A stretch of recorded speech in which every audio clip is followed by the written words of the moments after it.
The Bengals win. The Dolphins come up short in Germany, and the Eagles hold serve against the Cowboys. And my co-host schedules his wedding around the Jaguars bye week. All around here up next on the RotoWire Fantasy Football Podcast.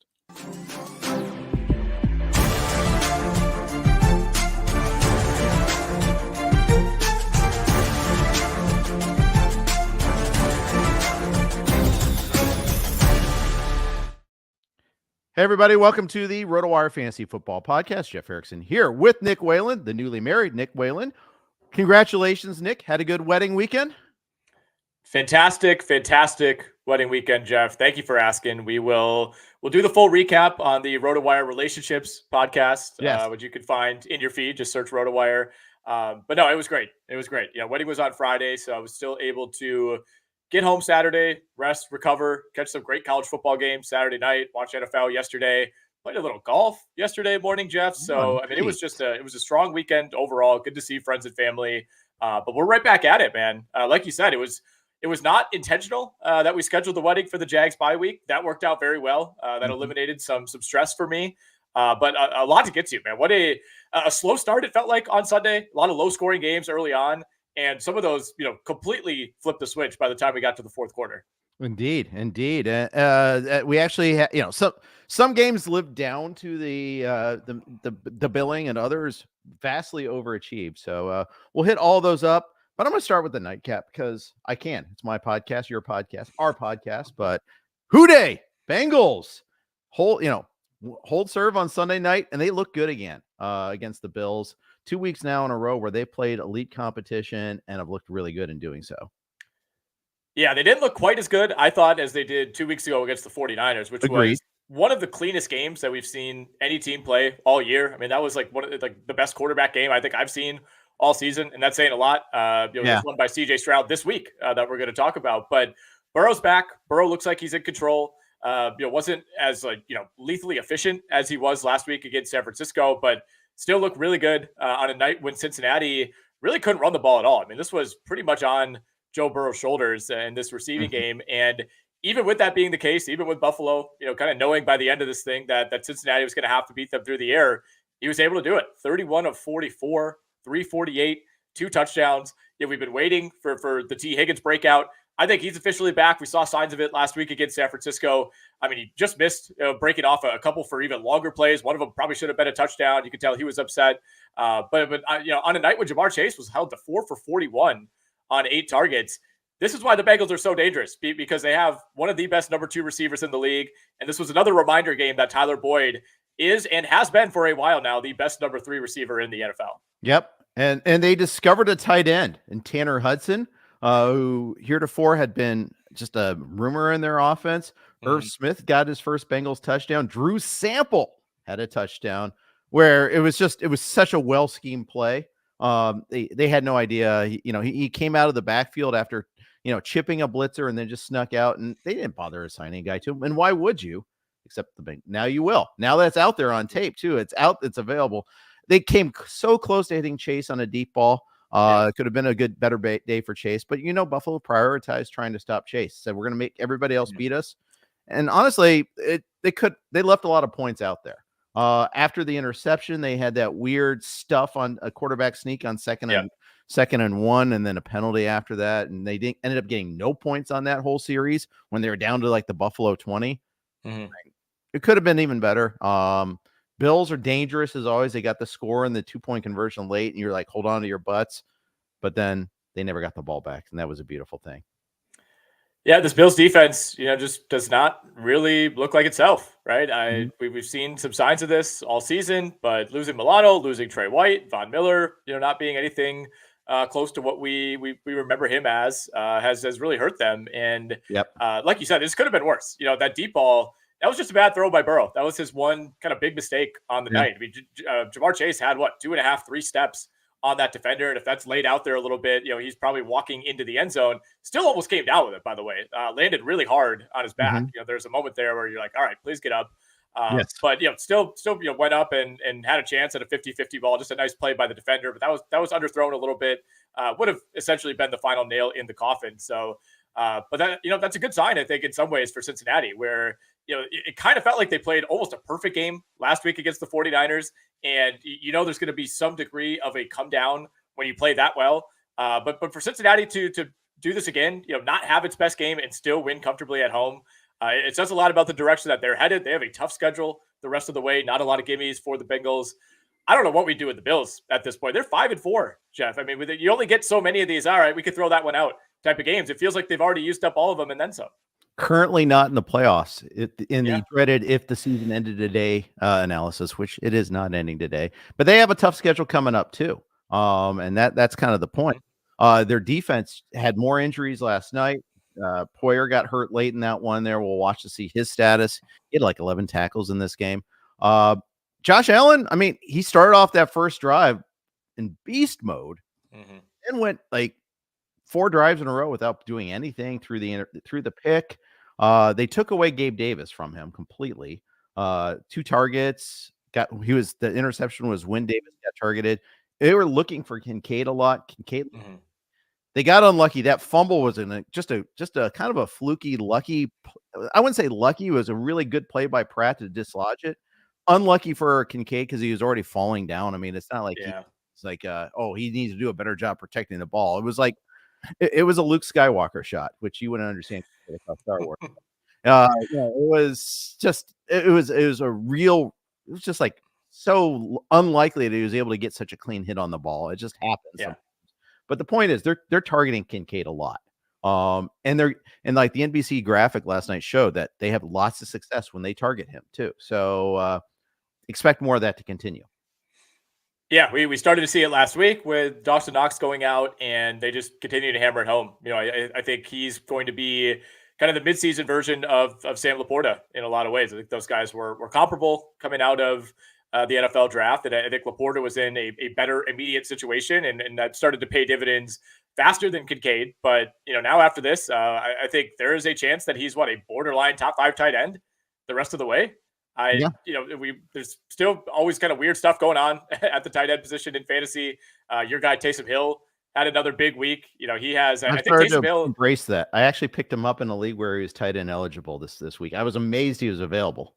That's back-to-back 20-point weeks for him, man. I mean, he's tight end 9 on the year in PPR leagues, and that's with him doing almost nothing for the first 5 games of the year. I mean, he's like a top 3 tight end if you just look at the last month. And the way they continue to use him, and we'll talk about it when we get to that New Orleans-Chicago game, I don't really think that's going to go away anytime soon. But, yeah, I think you're looking at Kincaid as somebody who could get you pretty comfortably, a 12 to 15 fantasy point base. You feel good about on most weeks. He's already done that in 3 straight. He's basically done it every game in which he's had this opportunity.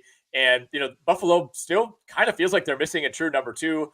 I don't know if the door is just permanently closed on Gabe Davis ever being that guy. He's going to have his 2 or 3 splash games throughout the year. He didn't have a single catch last night, Jeff, on only 2 targets. Again, no receptions there. Khalil Shakur getting into the mix a little bit, but I really almost think that Josh Allen over the last few games is starting to look at Dalton Kincaid as his number 2 guy. Yes, obviously behind it is. It's clearly that, and I agree with you. And Waller's gone. He's on IR, and he'll come back at some point. Maybe not. Goddard's hurt now, and it looks like that's going to be a while before he returns. And Pitts is just dropped. These guys have surpassed him. So, I mean, if you look at it, it's Kelsey who had his token bad game. We'll get to that, but that means it don't read anything into that. I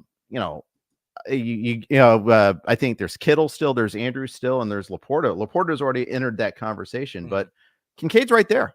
I think he's an equal to those guys now, or if not an equal, just maybe a half a step behind at worst. I don't think there's much else to say about that. Someone got a question in the chat. Delagizi asked, sell Higgins high? I don't think so. He's not going to be the leading receiver every week, but he was held back earlier this year because Burrow was hurt and then Higgins was hurt. Those conditions don't exist anymore. The Bengals offense is back to being fully formed. Well, and they've done this against the Bills and the 49ers, right? I mean, it's not like they're bouncing back over, the Arizona Cardinals and the Denver Broncos here. It's like, I think you can project out that against better matchups, we're going to have an even higher ceiling for T. Higgins. So I would be kind of terrified to sell high in him, just because we have multiple seasons of him being arguably the best number 2 receiver in the NFL. And obviously it was frustrating those first 5-6 weeks of the year. But like you said, I think the Burrow injury plus the rib injury for T. Higgins conspired to create kind of a worst case scenario for him. And I think they're going to have a really nice runway the rest of the season here. And, I guess my only thing I would say is if you want to trade him and you need help at another position, make sure you're getting somebody with serious upside at running back or tight end. But if you're trying to do like a sell high on Higgins to bring in a different receiver, I wouldn't really do that. I mean, T. Higgins is the guy I want. Right. I agree. One more other Bengals note, and then we'll move on. Bengals schedule is stupid. This almost looks like a trap week because they host the Texans, but we know the Texans are actually pretty good.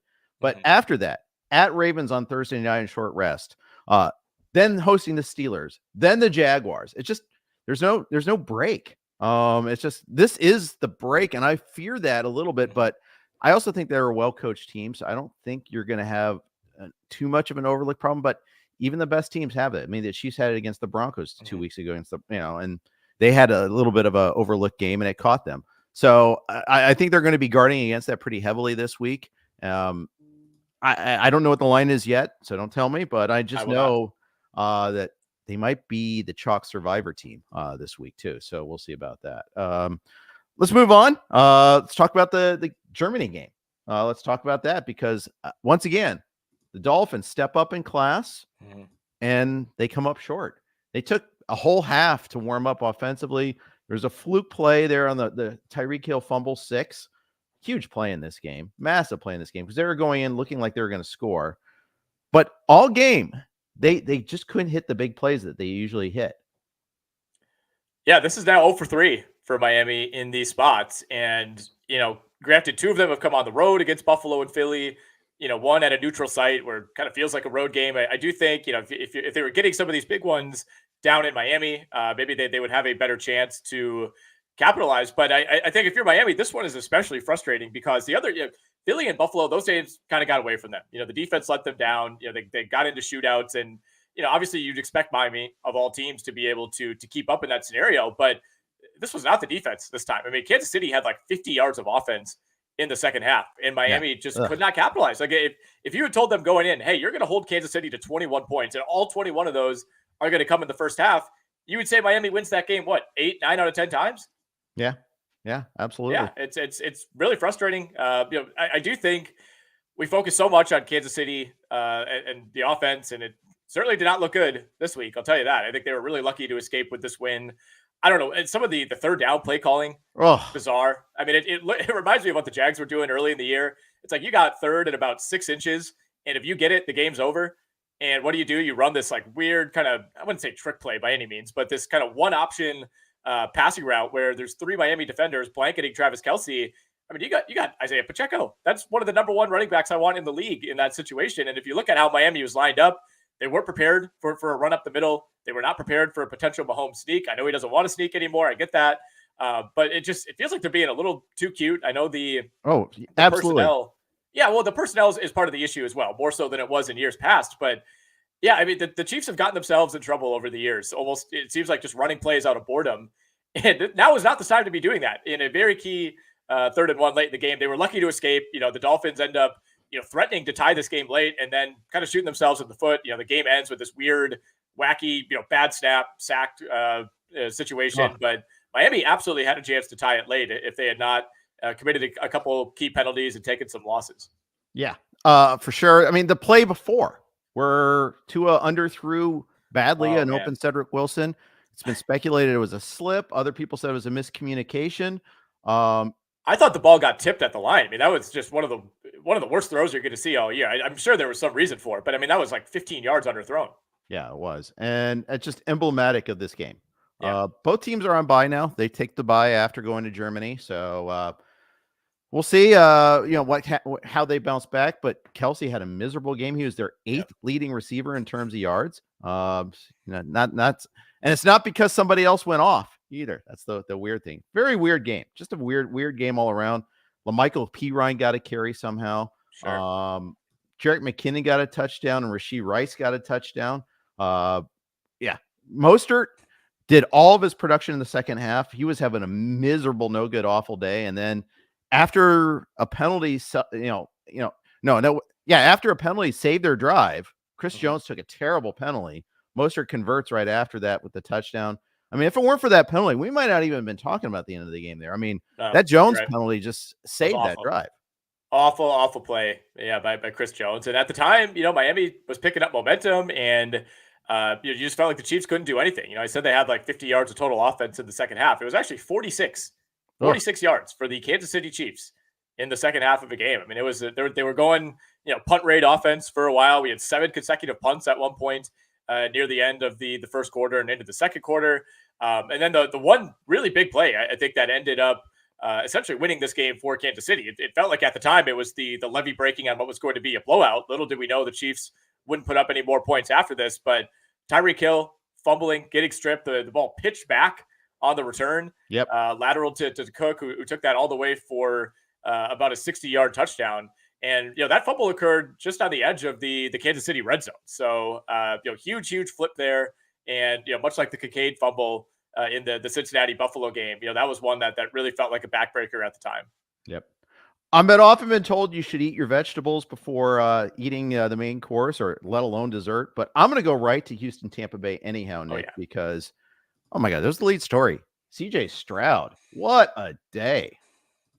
I think I'm like 0 for 8 picking the Texans this year. I was on Tampa Bay. I think we actually had him at 2.5 at least. Well, you got to cover. Picks, but I wanted to win. I was on Tampa Bay and pick them as well. Oh, I mean, this was egregious, man. I mean, for one, it felt like Tampa Bay got lucky just to go up and seemingly win the game late. With a score with 46 seconds on the clock. Mayfield finds Cade Otton. They go up 37-33 at that point. Yeah. And you're thinking, all right, there we go. I mean, the Buccaneers have done the unthinkable. They put up 37. We never thought their offense could even get here. 46 seconds. There's no way Houston's going the length of the field. And I mean, there are prevent defenses. And then there's what Tampa Bay was doing, which was like, hey, you want 20, 25 yards? Just take it. Yeah. Like, we're not even going to contest anything. It felt like they had no linebackers on the field. It felt like 20 seconds of real time. All of a sudden, Houston's at like the 35-yard line. And you're like, wait, they're one completion away from having a real shot here. But we're totally burying the lead. I mean, CJ Stroud, man, did not have a huge first half whatsoever. Houston actually struggled quite a bit. I mean, they were down 20-10 at one point in this game, and the way they were moving the ball, or kind of lack thereof, you felt like that was almost insurmountable. They could not run the ball, shockingly, believe it or not. 17 for 53 on the day. Rachaad White, by the way, actually kind of got loose by his standards. 2 touchdowns, 73 yards. But CJ Stroud just put this team on his shoulders in the second half. 300-yard receivers for Houston. Noah Brown ripped off a 75-yarder. That was doing a lot of work there. Dalton Schultz, a huge day. Tank Dell is becoming one of my favorite players in the NFL. As a Jaguars fan, Jeff, like, I wanted nothing more than CJ Stroud to be a huge bust so the Jags could just rule the division for the next 5 years. I don't even care, man. This is so much fun to watch. I really like this Texans team. And he struggled badly last week at Carolina. Yeah. And bounces back so strong. And the thing is, they can't run the ball. They know they can't run the ball. They basically gave up trying. Even with no, and it wasn't Singletary's fault. Dameon Pierce didn't play. Singletary was 13-26. They just stopped trying.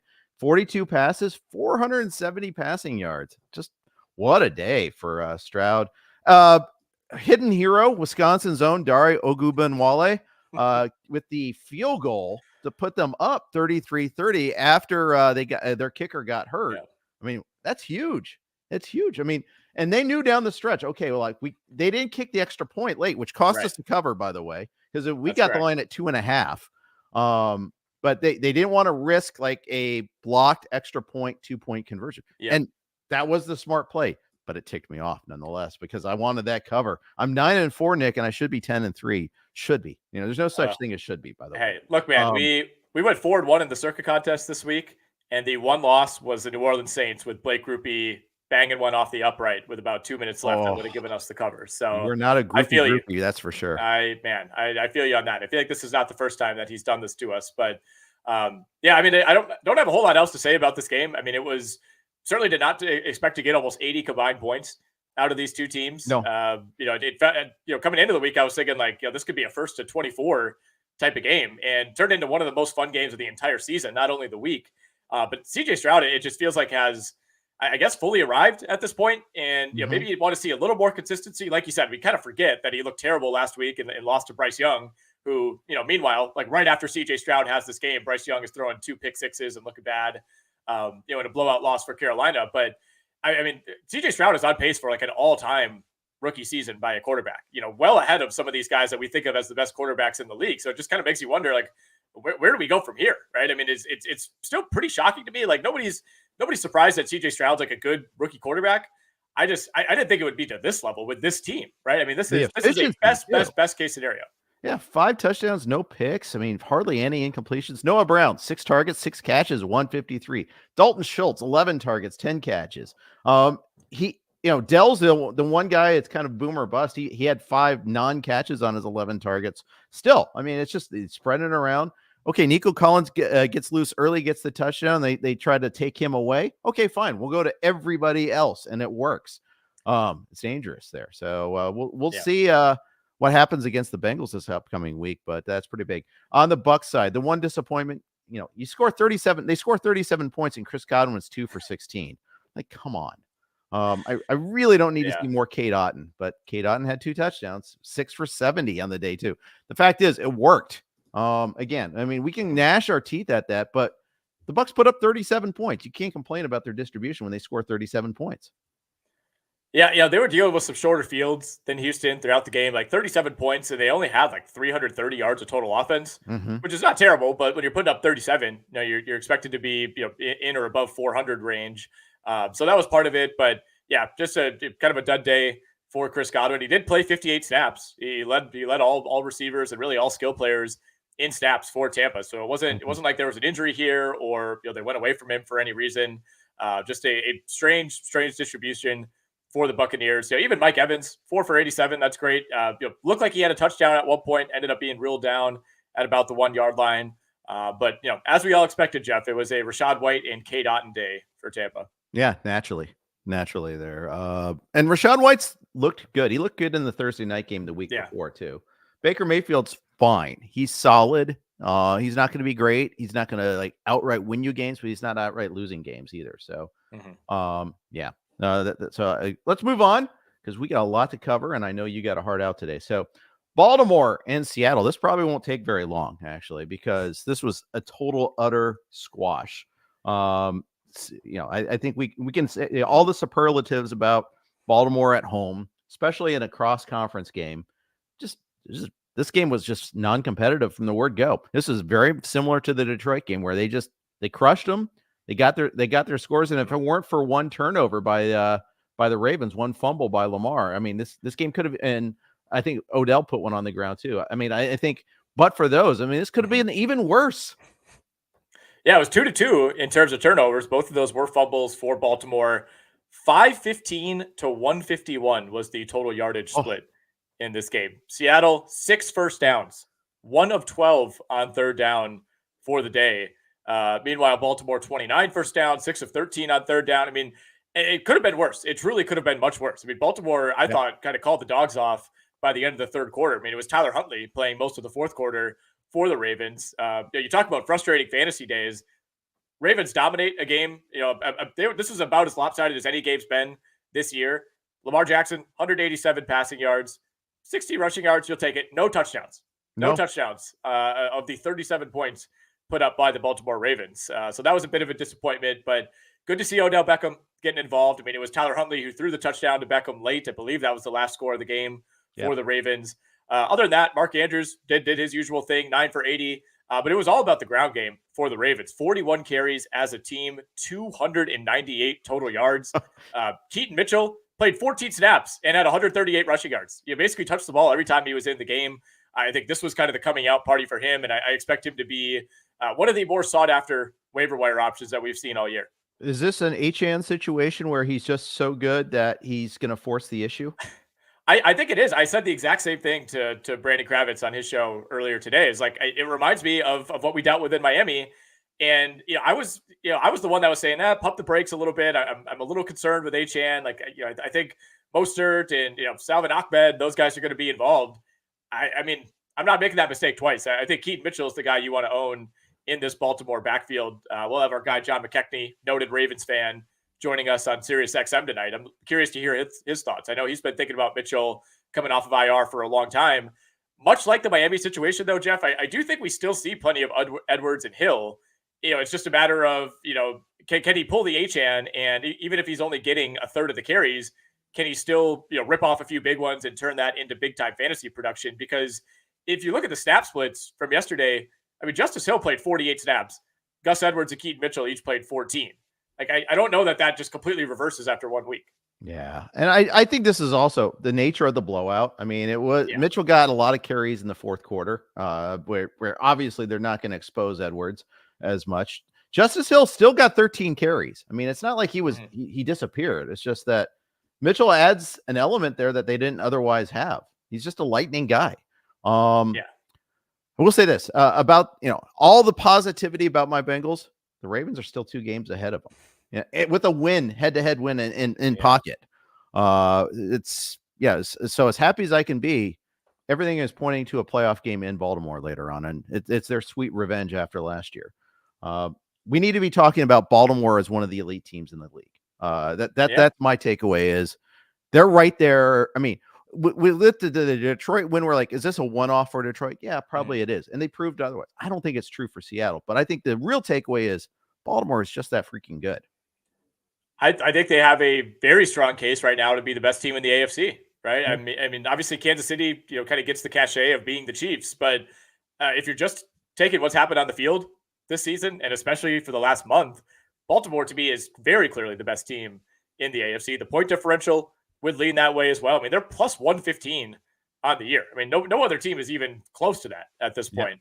I believe the Bills were actually first in point differential coming into the week. That's no longer the case. I mean, they're plus 80. So they're 35 points behind the Ravens with the same number of games played. So, I think if you're power ranking right now, excuse me, it does have to be the Ravens. I know you can't put the Bengals up top right now. They're technically last in their own division. I still feel like that's the team nobody wants to play most. I agree. I mean, I'm super. We're back. We're back. So locked in, man. I'm happy for you. I'm happy for us that we have 2 good teams that are going to be really fun to follow the rest of the season. But man, Cincinnati looks so good. But look, not to take anything away from Baltimore. I mean, they've been as convincing as it gets. You think back to that weird game a few weeks ago in London against the Titans where they almost gave it away at the end. I mean, since then they have answered the call, right? I mean, and they should be 8-1. Arguably, they could be 9-0 because the Colts game was in a monsoon. Oh my god! Yeah. And there were some things that happened in that game that were on the weird scale, and then you had just the drop of all drop games against Pittsburgh, where they had that game won. I mean, that game was that was they. If you looked at win percentages, it was in the 90s most of the game. And they found a way to snatch defeat from the jaws of victory in that one. They should be on 9-0 right now. Yeah. I mean, they've won their last 3 106-33. I mean, it's been as dominant of a stretch as it gets. And coming up, Browns next week, big game. Bengals after that, Chargers after that. They still play the Jags, Niners, and Dolphins later in the season as well. So another team with a tough road ahead. Yeah, their turn to go undefeated in the NFC West. It's happening soon there. Okay, one more thing on the Seattle side of things. Oh, this has been a rough look for a while now. Red zone has been really bad for a while, and now they're just terrible all around. Geno has really regressed this year. Yeah, it's tough. And this is one of my biggest misses of the week in staff picks. I took the Ravens to win, but I thought, all right, this number is a little high. I think it was 6.5. I thought Seattle could hang tough. 6.5. This was a scoreless game at the end of the first quarter, by the way. So it wasn't like the Bengals just the Ravens just jumped out to this immediate lead. But no, you're right. I mean, Geno Smith has been a problem, especially the last 3 or 4 weeks. The decision making hasn't been there. It feels like he's starting to question himself, especially in the red zone. The running game is starting to become less consistent. I mean, this one got out of hand, and they barely ran the ball at all. So I don't think there's a whole lot of takeaways there. DK Metcalf basically a non-factor outside of 1 long reception in the first half. Tyler Lockett was clamped up as well. I mean, the only real positive for Seattle these last few weeks has been Jackson Smith-Njigba finally starting to emerge as more of a consistent threat. But that was all late though, too. Yeah, right. I mean, that wasn't even something to be bankable, I thought, but. No, I mean, it was a byproduct of the game script, and Seattle's still 5-3. They're still in good position in the NFC West, but I think this was one of those reminder games that, okay, this is not anything close to a tier 1 team. One related question from John. He says, should I trade away Mark Andrews and just use Taysom Hill as a tight end? Obviously it depends on what you get. because you're not going to trade Taysom Hill for value. You're going to get the better value from Andrews. Yeah. And I like the idea, especially because the Ravens do have a bye week coming up. Mm-hmm. I would still be a little skittish, I guess, of trading away Mark Andrews. Again, it all depends what you're getting back. If you can get an elite running back or an elite receiver, and you're comfortable with Taysom Hill, then sure. I mean, Taysom Hill's been extremely durable. I don't see them slowing down on his role. Part of the reason the Saints are starting to pick up steam with that offense is they're finding ways to kind of get him in there and get him involved. Outside of the Chris Olave and to some degree Michael Thomas, this is an offense that I think needs one other guy, and he's been that dude. So yeah, I mean, the numbers speak for themselves with Taysom Hill. 21, 23, 17 fantasy points over the last 3 weeks. I think it's justifiable. He's a top 10 tight end on the season. So you should, in theory, feel comfortable in starting him. Indeed. Okay. Before we talk Cleveland, Arizona, we're on the Blue Wire Network. Here are their ads. All right. Thank you for your indulgence on that. If Seattle didn't have the worst day, it was Arizona that had the worst day. They're still waiting to get their first score.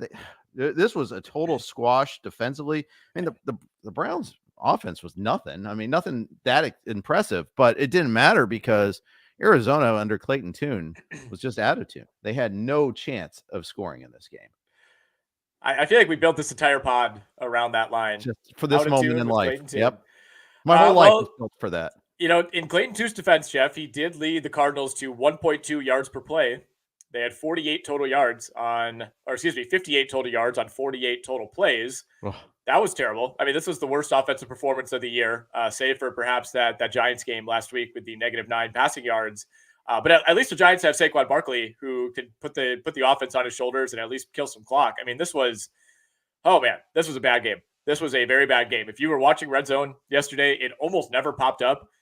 Even when the Browns were doing things, it just felt like they're like, all right, people don't need to see this. Like, the poor Cardinals, we should pity them. They were just never in this game. Could have been much uglier, like you said. Browns actually didn't run the ball all that well as you think in a game that was this lopsided. Under 3 yards per carry.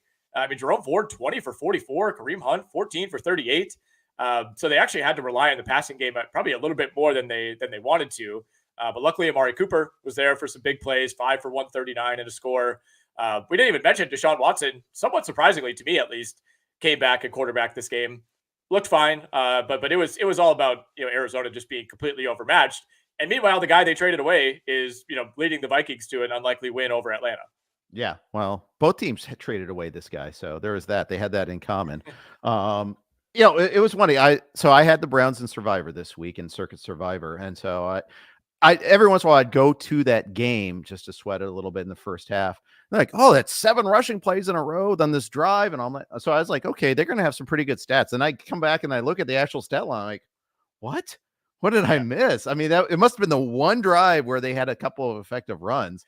And that was the drive where they had the touchdown pass to Cooper off the defender's helmet. Yeah. The Cleveland announcers were good. They were like, this week we got the good bounce. Last week we had that bounce resulted in an interception. So it's sometimes the ball bounce is funny, and that's the way it was. But when Arizona could just do absolutely nothing, there's not much more to say about that. Will we see Kyler Murray this week? I still don't really understand exactly what Arizona is trying to do here. But I think so. I don't know why you throw Clayton Tune out there unless you're already in first overall pick mode. I think that's really the only argument. I mean, Clayton Tune looked exactly like we thought somebody named Clayton Tune would look like in an NFL game. So I think they know what they're signing up for. And, maybe you feel better about him against the Falcons. But Clayton Tune versus the Cleveland Browns defense was a recipe for disaster. And that's exactly what we got. So as long as Kyler Murray's healthy and as long as Arizona seems to be putting its best foot forward and wanting to put a decent product on the field, I think it would make sense to bring him back at home against Atlanta rather than on the road at Cleveland. Exactly. The entire AFC North won this week. Good time. So the Bengals, even though they won, they gained no ground. And Browns and Ravens this week, though. So it should be a big game there. Okay, no more. I don't think we need to say anything more about that game. Let's move on and talk a little Bears and the Saints. Obviously, you lost your cover on this one. Could have got a perfect week in Circa. but for this, but because of Blake Groupie. But that wasn't really the lead story. Lead story early on was actually that Tyson Bagent was QB1 for like the first half of the day until later on in this game, until he started throwing his killing picks. But for a while, the Chicago offense was moving, but so was the Saints offense. Most of the offense in this game happened in the first half. Yeah, at one point, I mean, the game started touchdown, punt, pick, touchdown, touchdown, touchdown. I mean, we had 28 points on the board pretty early in the second quarter with like 10 minutes left in the second quarter. And then the Bears, put together this long drive. And of course, that ends with them missing a short field goal. And at that point, it kind of felt like, all right, that was a pretty big momentum sucker going into the half. And it still took New Orleans a while to fully take control of this game. They went up 24-17 early in the fourth quarter, but the Bears hung tough. And, even after a couple back-to-back turnovers, back-to-back picks by Tyson Bagent, the Saints didn't do anything with it. I mean, they had opportunity after opportunity to run away with this game, or at least make it a 2-score game. And they allowed the Bears to hang around. I actually thought Bagent played pretty well, 18 of 30 for 220. Obviously, 3 picks. You can only play so well if you're doing that. 2 of those were really nice plays. Too. Yeah. I mean, he's been a turnover machine. We knew that.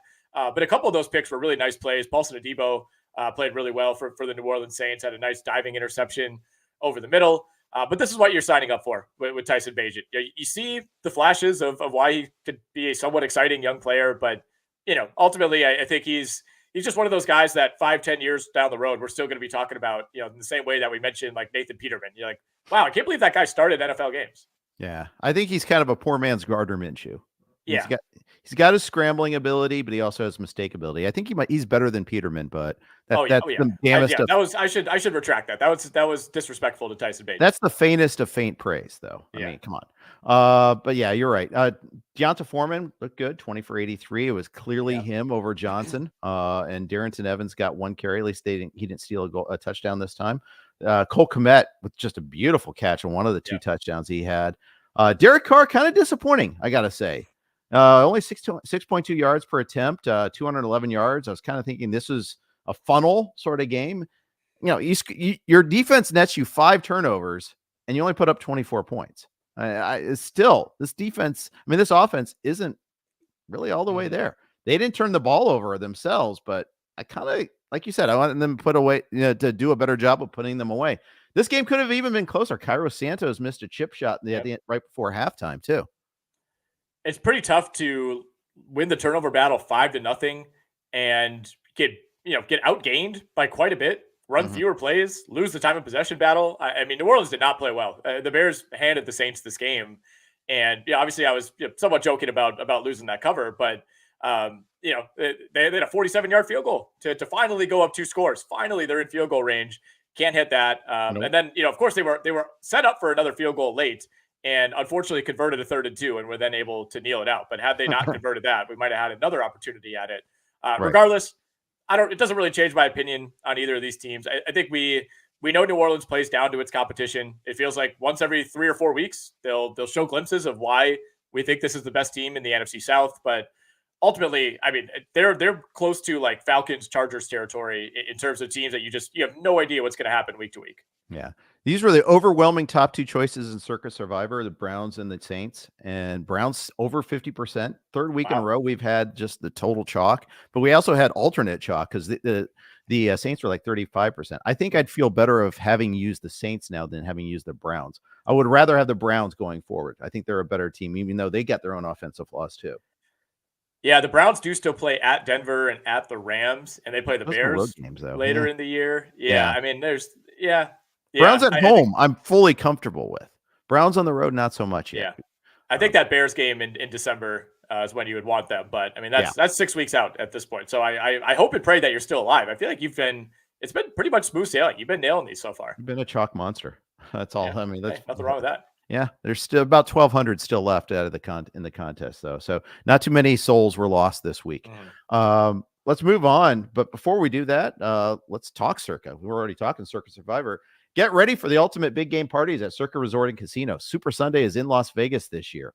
Watch the big game poolside at Stadium Swim's big game viewing party. Massive screen, booming game sound, and a view of the pyrotechnic and visual effects throughout the game. Snag the best seat in the sun with daybeds, poolside boxes, cabanas, and more. or touchdown at the world's largest sports book.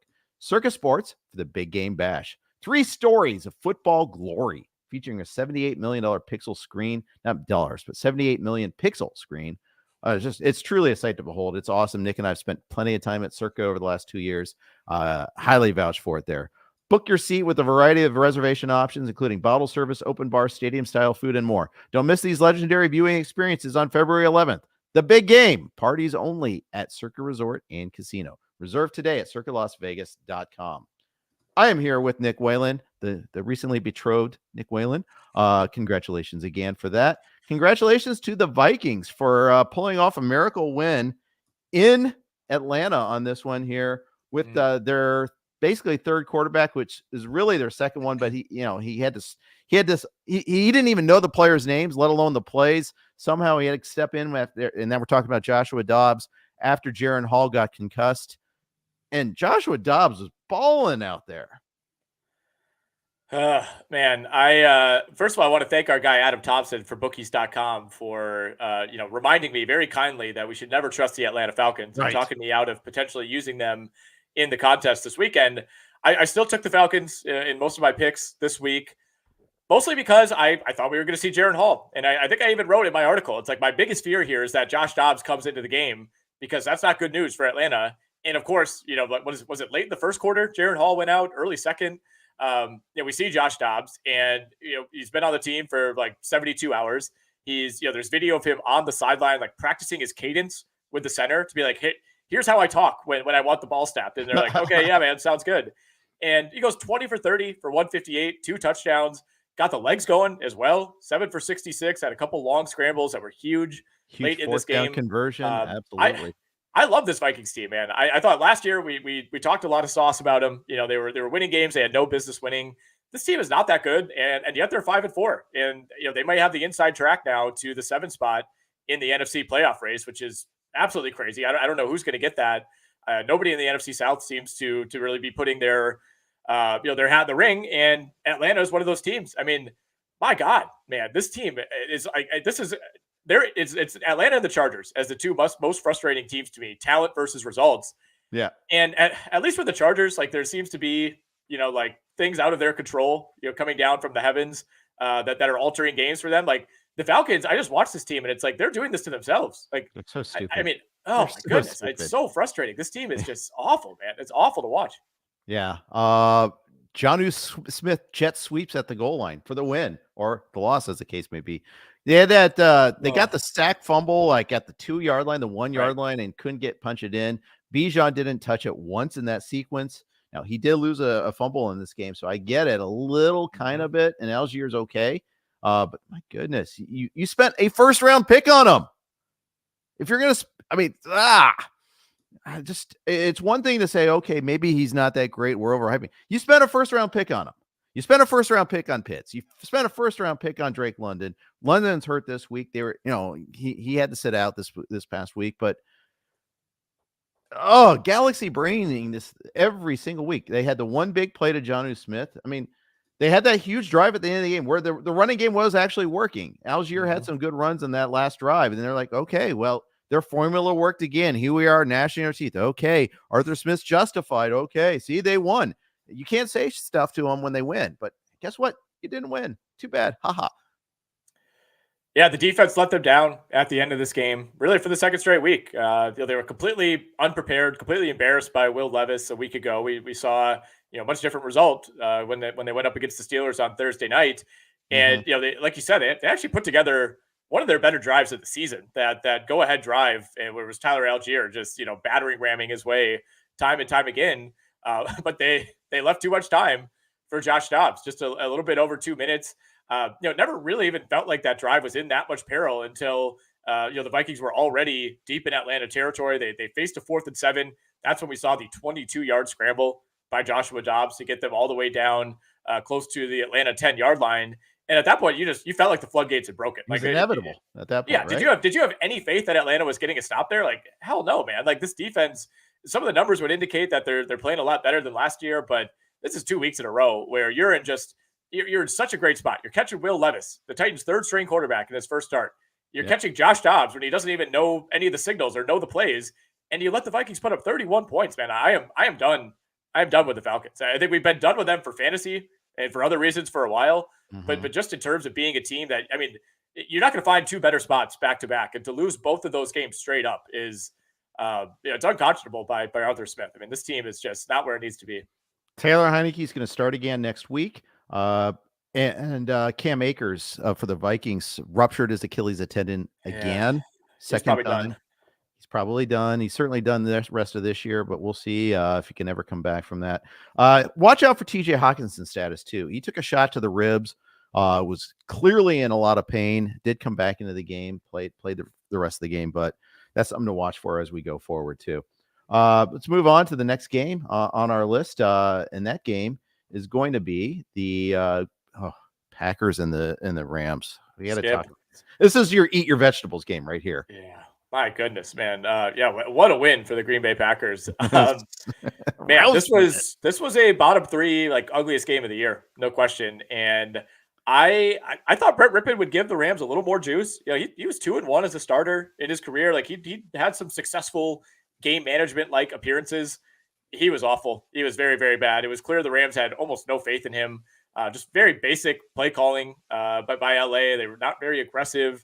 Another just kind of complete no-show type of week for both Cooper Kupp and Puka Nacua. Not really their fault. I felt like it was more on the play calling, more on Brett Rippon just being so limited.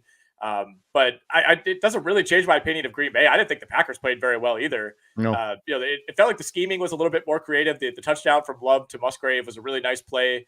I think the 49ers, they actually run that either last year or earlier this year, where Jordan Love, kind of fakes one way, fakes the other way, spins back, facing forward, and there's Musgrave running wide open.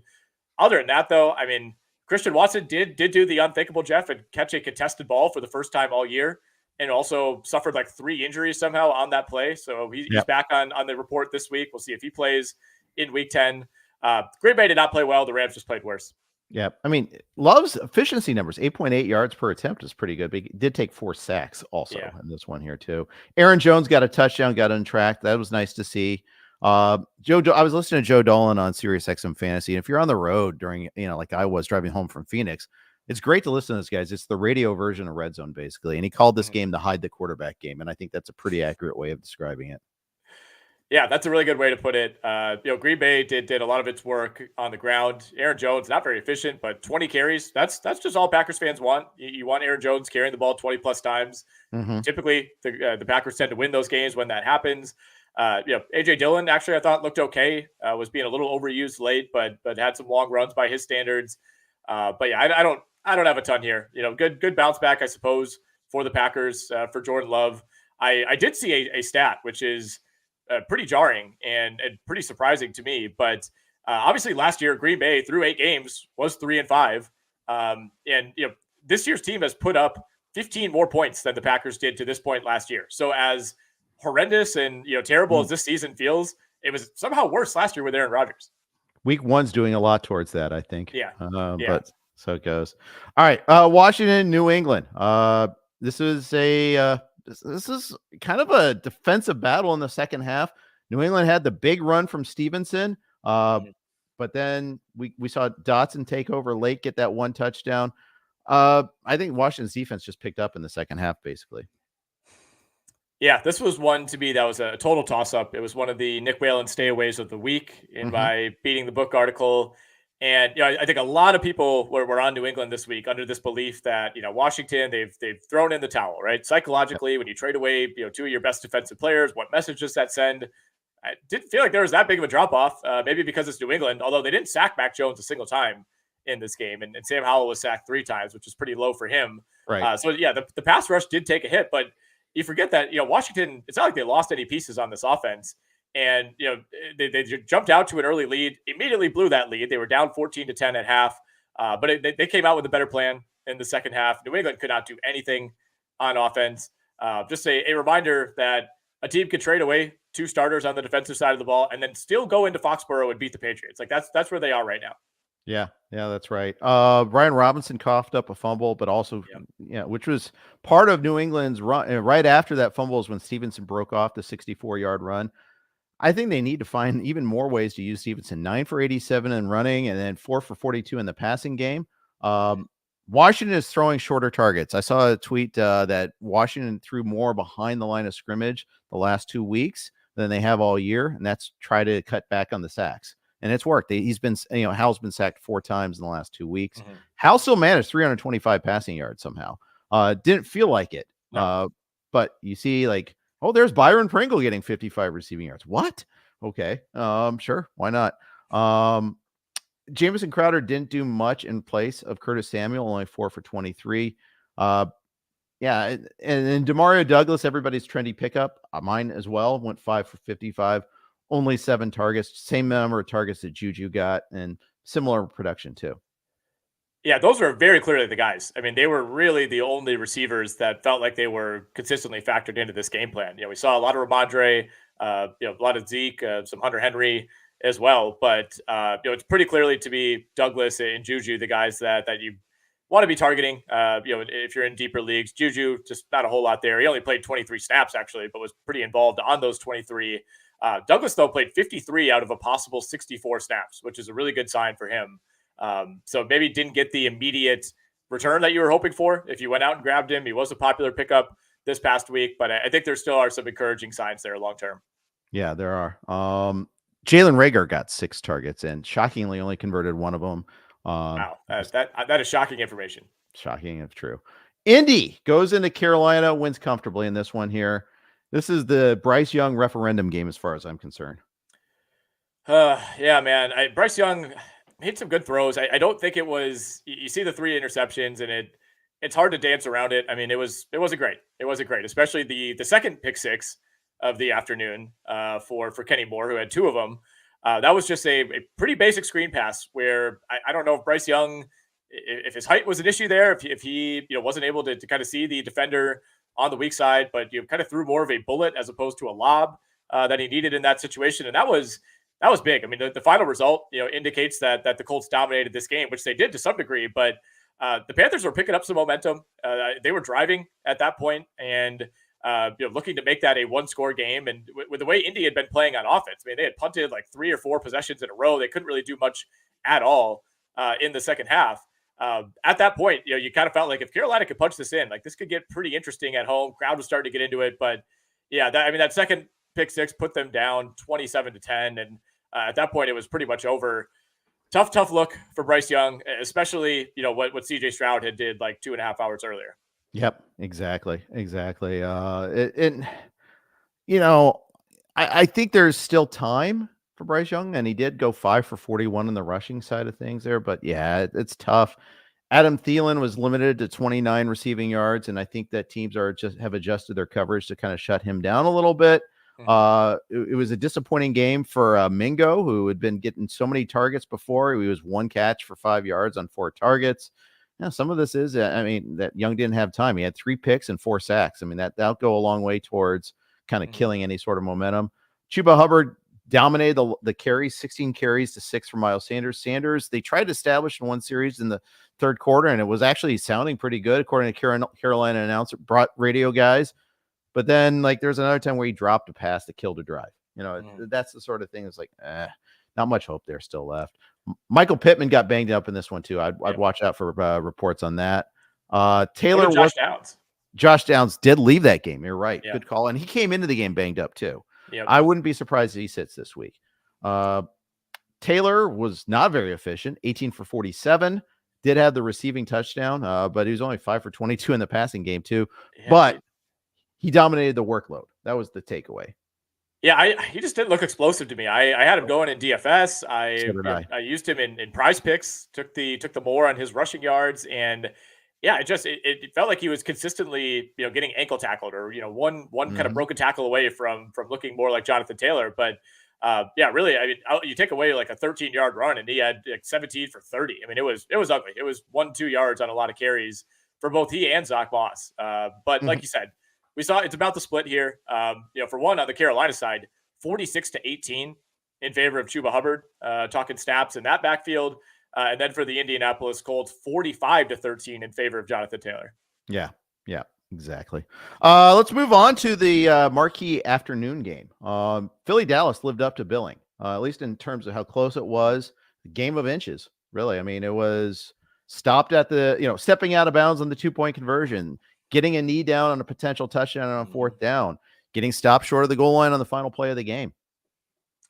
Yeah, it was kind of a nice ode to Kevin Dyson by CeeDee Lamb on that last play. CeeDee Lamb also took like 7 terrible hits at the end there. Dak kind of left him out to dry, ran that route a little bit short. But yeah, I mean, it looked like for a while Dallas, thanks in part to just a comedy of errors by the Eagles, was going to somehow steal this game late, which felt like it was completely over after the Cowboys failed to convert a 4th down.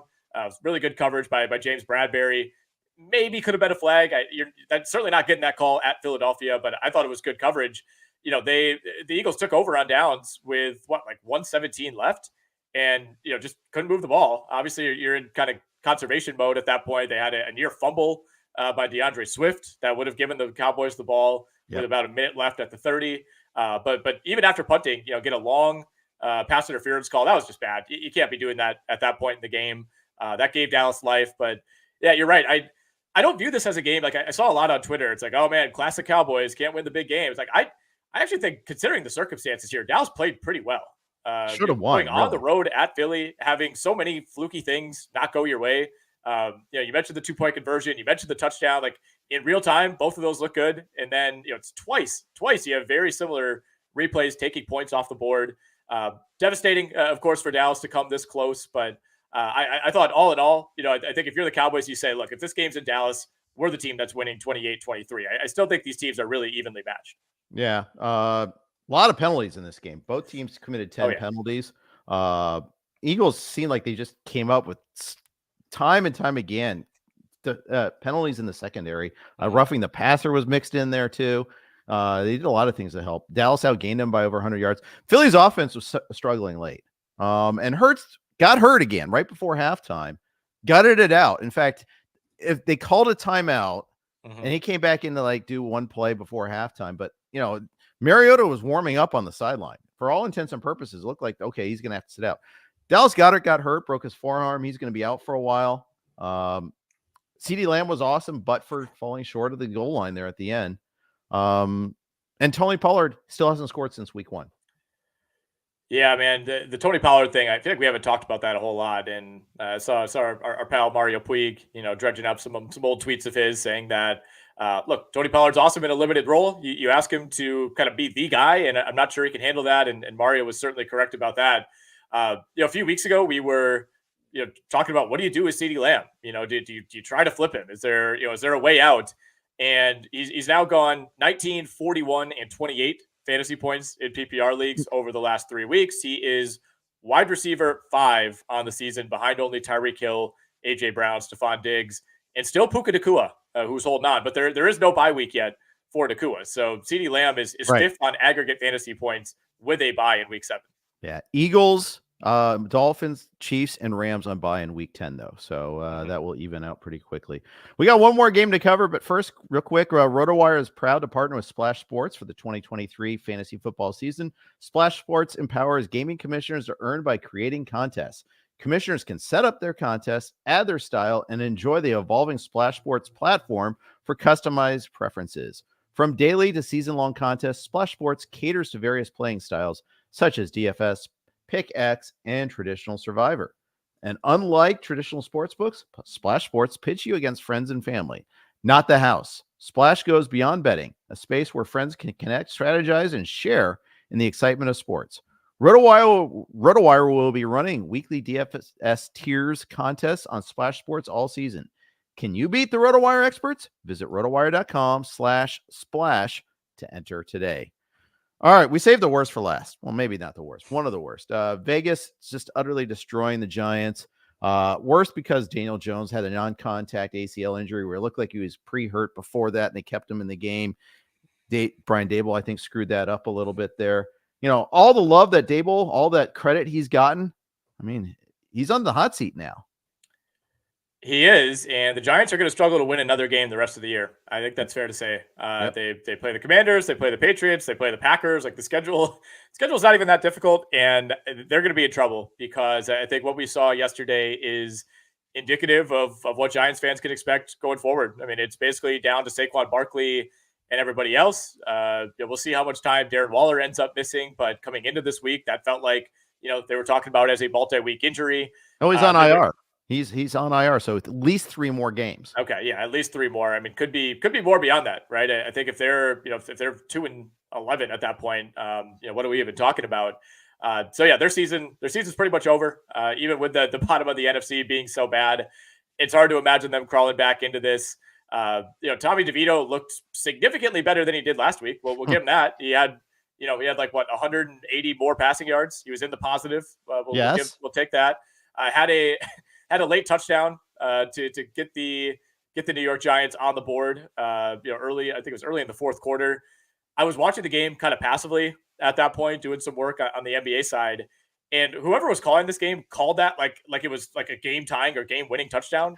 And I looked up and I'm like, oh my god, like did I miss something? Like did they come back?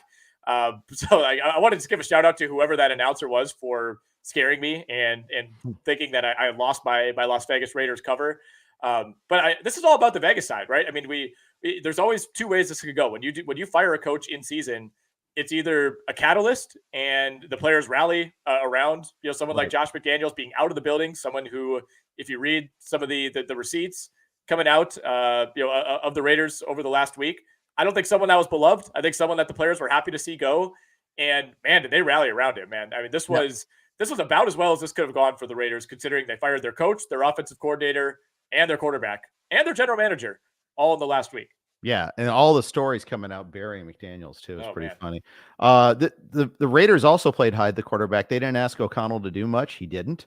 209 passing yards, but he also didn't get sacked or picked. Yeah. So, he did what and they didn't fumble either. Josh Jacobs got a lot of work, 26 carries, 98 yards, not efficient, but we'll take 98 yards and 2 touchdowns for sure. The loser on this was Devontae Adams, only 4 catches for 34 yards. But you know what? This was a game flow thing too. I mean, the Giants weren't a threat, so they didn't need to open things up. Everything was small. And that happened for a reason. Tommy DeVito in 3 quarters had 6 sacks, got sacked 6 times, and had 2 picks. So it was, and this is by the Raiders, who are the Raiders. So it could get ugly in Dallas this week because Dallas. I mean, Dallas just lost these games. They're going to be angry, my friend. I think this could be as ugly as week 1. Yes, it could be. It's kind of a name your score game for Dallas. I don't see the Giants finding a way to compete whatsoever. I think they conned us into thinking maybe their defense had turned a corner the last couple of weeks. Maybe it has, but when your offense is as bad as it was yesterday, it's just impossible for that defense to really make a difference. And 3 sacks for Max Crosby, by the way, who I think has at least he's thrown his hat in the ring for Defensive Player of the Year. He's still 30-1 right now. Micah Parsons, Myles Garrett, TJ Watt, those guys are all plus 175, 2-1. Those are your betting favorites. But if you're looking for some value right now and somebody who is seemingly picking up steam with each passing week, I think Max Crosby at 30-1 has some appeal. Yeah, I think the team context will keep them short, but most likely, but I would have considered taking the Jets against the Raiders next week in Survivor. Now, no way. I won't. And that's because of the post McDaniels bump. Yeah, I do. Yeah. I think I thought they were a total clown show before, and now they're not. They're games also in Vegas. Well, and honestly, that means nothing because those are 2 of the teams with the worst home field advantages in football. The Jets and the Raiders are both that way.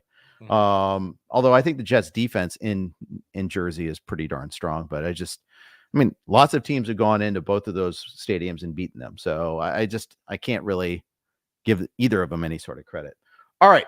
I know you got an NBA pod to go do, so we're going to cut it off here at this point. Thanks for everybody who listened in the forum and posted questions. We can't go through lightning round of questions this time.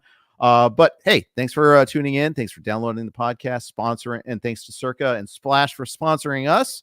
We'll be on Sirius XM all week. And of course, we got Jake and Joe tomorrow with free agents. Thanks for listening to RotoWire. Take care.